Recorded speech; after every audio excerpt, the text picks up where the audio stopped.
नमस्कार दोस्तों, आज के मेटल सीरीज में मैं मेटल जिंक के बारे में बताऊंगा।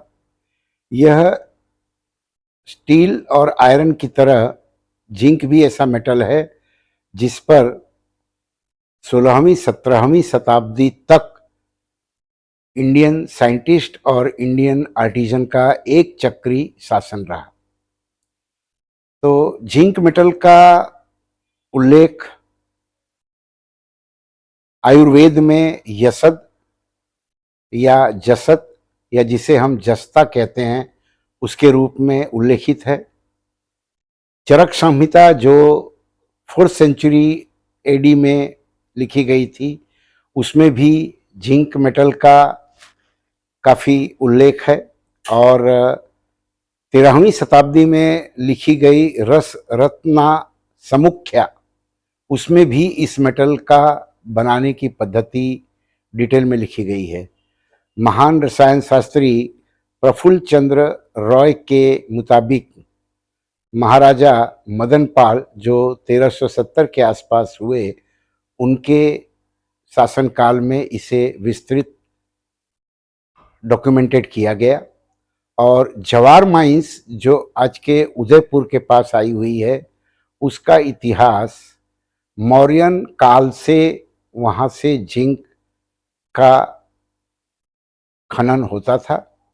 और यह मेटल चाइनीज और यूरोपियन के लिए 16-17 सेंचुरी तक एक चैलेंज थी।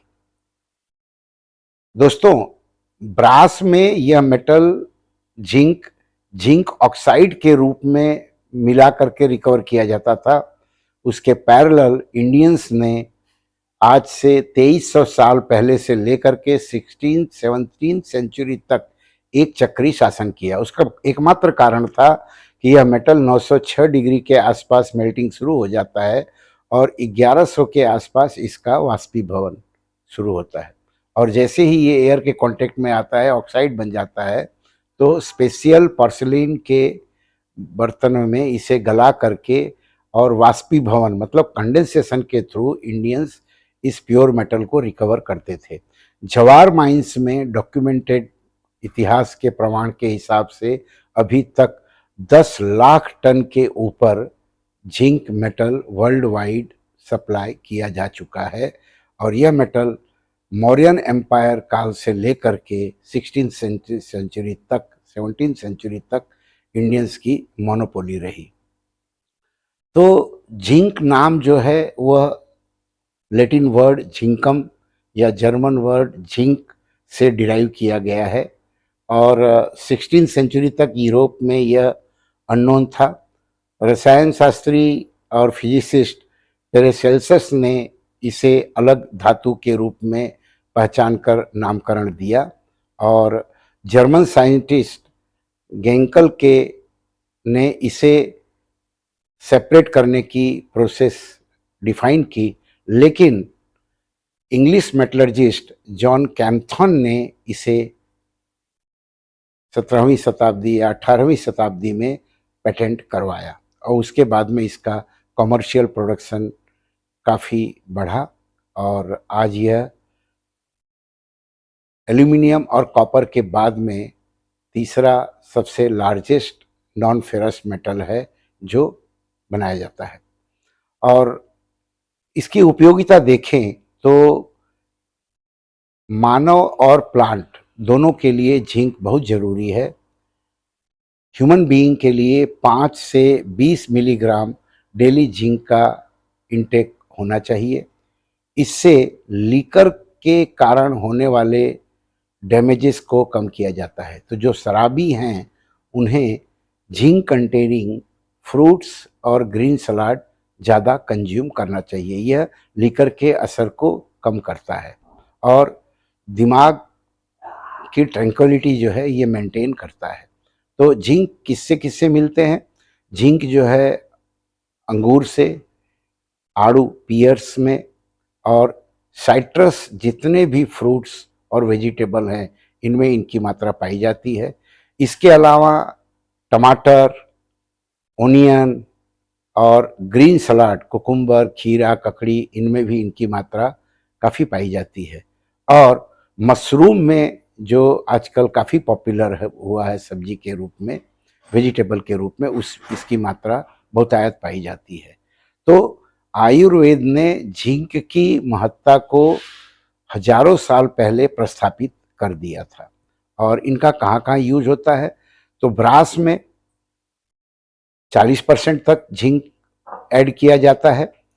झिंक और कॉपर और टिन के जो यूटेंसिल हैं, जिन्हें ब्लैकनिंग इफेक्ट दे करके काफ़ी यूटेंसिल्स और डेकोरेटिव पार्ट्स बनाए जाते हैं, जो वर्ल्ड वाइड काफ़ी फेमस हैं। और जिंक में कॉपर, मैग्नीशियम और एल्यूमिनियम थोड़ी मात्रा में मिलाने से इसका टेम्परेचर और डाउन होता है। जर्मन सिल्वर, जो कि इंडियन पेनिनसुला और वर्ल्ड वाइड यूटेंसिल्स के लिए काफ़ी पॉपुलर है, वह एल्यूमिनियम और निकल का कॉम्बिनेशन है। इसके अलावा अगर देखें तो जिंक की जो इंडस्ट्रियल उपयोगिता है, वह उपयोगिता ड्राई सेल और बटन सेल के रूप में काफ़ी प्रचलित हुई। लेकिन जो 3 महान डिस्कवरीज हुई, जिसके कारण मानव जात को 18वीं, 19वीं, 20वीं शताब्दी में काफ़ी फायदा हुआ, वो है जिंकोग्राफी, जो हम न्यूज़पेपर में फोटोग्राफ्स के ब्लॉग देखते हैं, वो डेवलप हुआ। दूसरा है फोटो बैटरी, जो रशियन साइंटिस्ट ने 1888 में डेवलप किया। और तीसरा है ग्रामोफोन, जिसे जर्मन साइंटिस्ट बर्लिनेर ने डेवलप किया। तो उसके कारण हमें कर्णप्रिय संगीत और उसके काफ़ी वर्जन एंजॉय करने को मिले। इसके अलावा आप देखें तो रेडियो और टीवी में भी शुरुआती दौर में जिंक का काफ़ी उपयोग हुआ। जिंक के अलग ऑक्साइड, सल्फाइड और कॉम्बिनेशन के कारण रेड, ग्रीन और ब्लू कलर टीवी में काफ़ी अच्छी तरह से दिखाई देने लगे।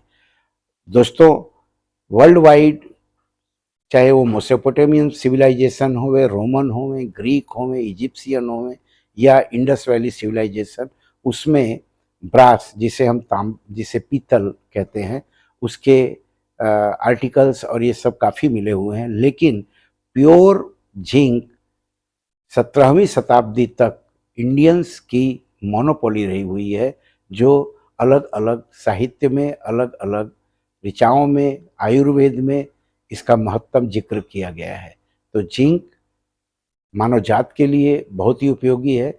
इसकी डिफिशियंसी से फसलें जैसे आयरन के बाद में जिंक ही एक ऐसा मेटल है कि जिसकी ज़मीन में डेफिशिएंसी से पूरी की क्रॉप फेल हो जाती है, जिसे वर्षों से आयुर्वेद ने एस्टेब्लिश किया हुआ था।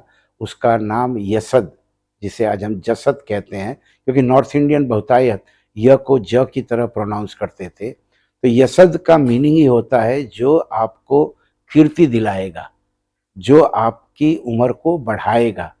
तो यह मेटल प्योरली इंडियन मेटल है, जिसे यूरोपियन साइंटिस्ट और दूसरे लोगों ने रीपैक करके, री इन्वेंशन करके नया नाम दिया। बाकी इसका ऐतिहासिक नाम जसत, यसद या जस्ता है। धन्यवाद।